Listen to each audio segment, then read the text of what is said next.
नमस्कार दोस्तों, हमारी आज की कहानी। सास बोली, बहू अपने मायके की उतरन पहनेगी तू। खबरदार जो आइंदा ऐसी उतरन मेरे घर लाई तो। फिर बहू ने किया कुछ ऐसा कि सास के रोंगटे खड़े हो गए। अपनी बीमार माँ से मिलकर ससुराल लौटी सरोज ने जैसे ही घर में कदम रखा, क्या दे दिया तेरी माँ ने आज तुझे। सरोज के हाथों में थैला देखकर गायत्री जी ने पूछ लिया।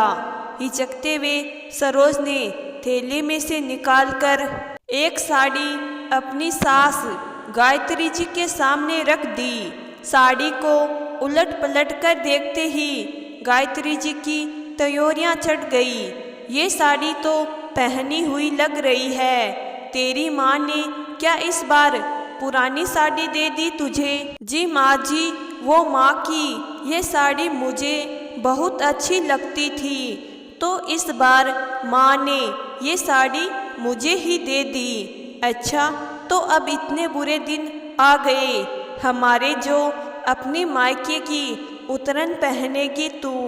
अरे तुझे तो अकल नहीं, लेकिन तेरी माँ को तो सोचना चाहिए था ना। बेटी को उतरन देने से पहले आज साड़ियाँ दे दी, कल को तेरे बच्चों के लिए तेरे भतीजे भतीजी के पुराने कपड़े भी दे देगी। खबरदार जो ये उतरन दोबारा इस घर में लाई है तो। कड़कते हुए गायत्री जी बोली। सरोज सहम कर रह गई। दरअसल आजकल सरोज की माँ की तबीयत खराब रहने लगी थी, तो सरोज अक्सर थोड़ी देर के लिए माँ से मिलने अपने मायके चली जाती थी।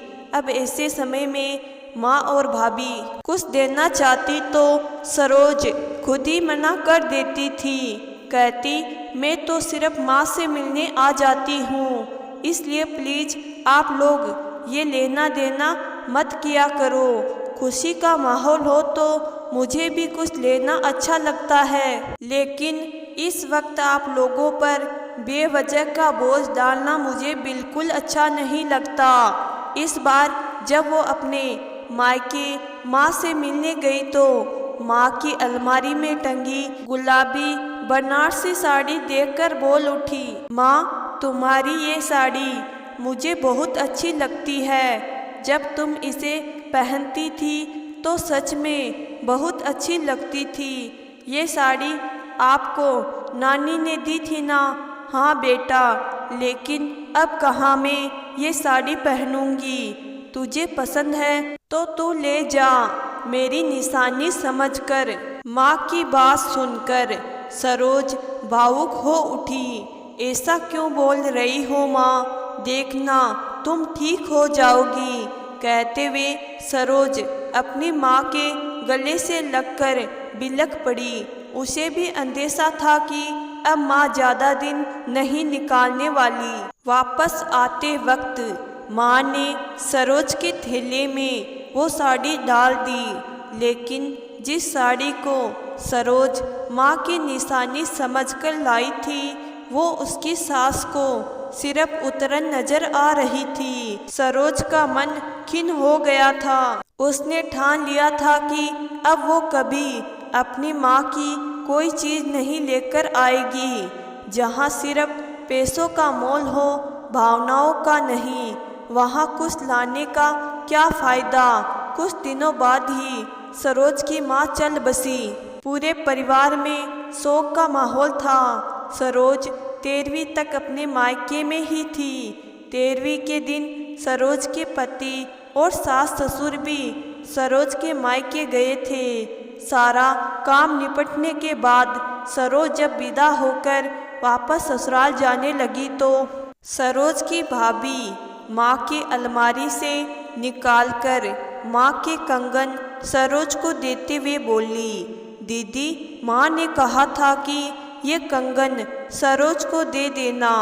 आप इस घर की बेटी है, इसलिए आपका हक भी बनता है। सरोज की आंखें झलक आई। खुद को शांत करते हुए वो बोली, नहीं भाभी, माँ नहीं तो क्या हुआ, अब आप सबसे ही मेरा मायका है, आप सब तो है मेरे साथ, फिर मुझे किसी निशाने की क्या ज़रूरत है।